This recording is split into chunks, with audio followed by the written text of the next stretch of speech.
Hello and welcome to today's video. I have a pretty cool project I want to start today, and it starts with this railroad spike.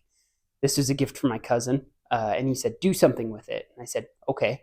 And it was really rusty, so I cleaned it up with some Evapor Rust and a grinder, and it cleaned up pretty well. Still some pitting on there, but I'm not done with it. I want to see if I can make my own version of a push dagger with it. Now, generally, a push dagger has like a horizontal handle that you would hold in the palm of your hand like that, and you'd punch stuff, like if there's a watermelon that needs to be cracked open. Oh, yes! Yeah! It's over. Or if there's some 2-liter bottles of soda that have gone flat. Or if there's cheesecake, among other things. Catch my drift.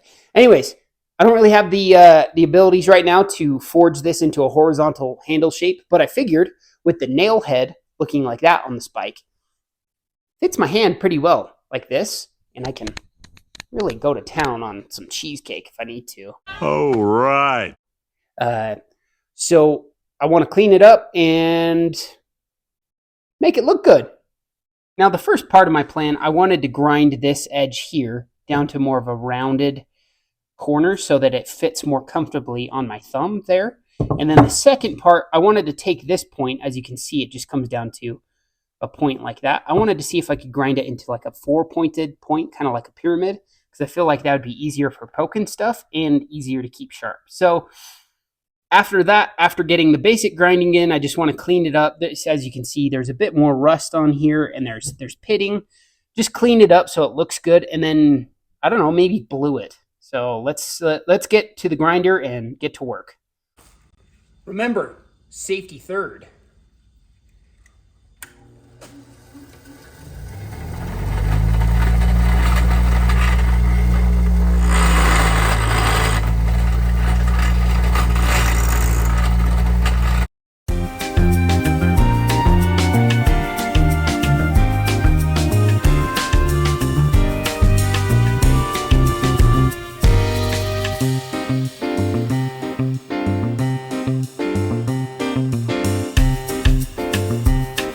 Rounded off that back end there. Now my thumb likes to rest more snug on the nail head.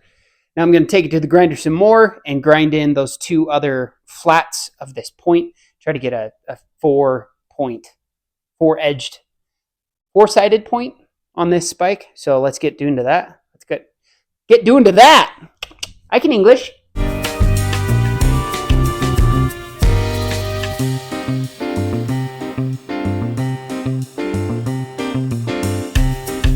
Okay, got the point ground in there. Nice 4-edge point. Looking pretty good. It's a little more rounded, like more of a rounded point than I'd prefer, but I wouldn't want to get poked with it. I mean, I wouldn't want to poke some cheesecake very in an unsafe manner with this. Anyways, got the back end rounded up so it fits my thumb more comfortably. And this is pretty good for a rough grind. I'm going to take some sandpaper to this and try to get out some of the pitting. Let me come over here and see if this will focus. As you can see, there's still some rust and some pitting on here. So I got a Dremel. I'm going to take to that rust, see if I can get it off of there. And like I said, the sandpaper, and we'll go from there. I don't actually know if this is going to work. I don't know if these are the correct Dremel heads. I just bought these from everybody's favorite hardware store, Harbor Freight, not sponsored. But basically what I want to do is take this Dremel head here and try to knock off some of this more stubborn rust and try to get out some of this pitting, because obviously these grinding wheels, I don't even know what grit they are. They're probably like, I think they're 150 grit. So if I can get this to more of a polished state with the Dremel, I'll be a happy man. So let's get to it.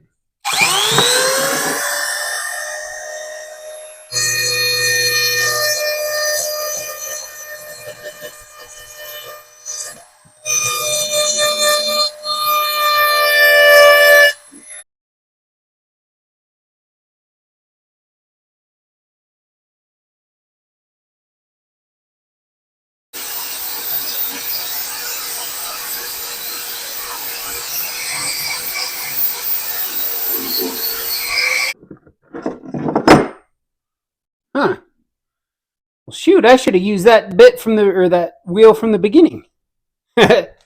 Nice.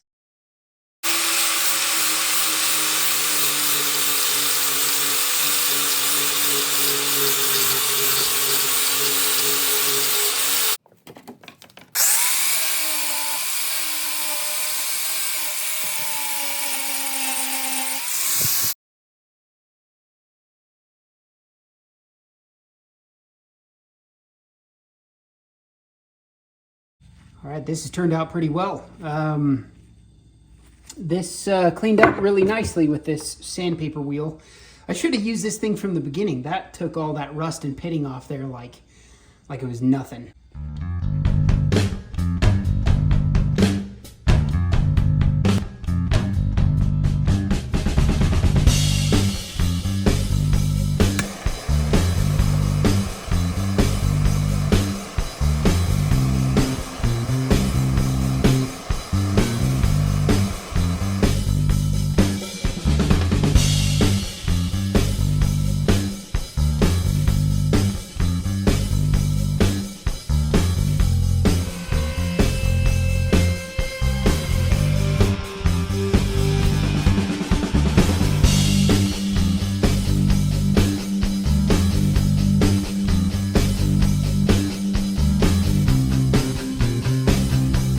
Spike's finally cooled off after being over the torch, and I feel like this bluing turned out really well.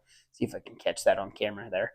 Now, this is a bit of a crude project. There's still some grinding marks and other stuff like that, but for being a rusty, crusty railroad spike, I feel like this turned out really well. And part of the reason I did the flame bluing, or torch bluing, I don't know the official term, rather than doing like a liquid blue, is because in the process of grinding this down, I realized that this pseudo push dagger would be really good for another activity, and that is, well, I'll just show you that.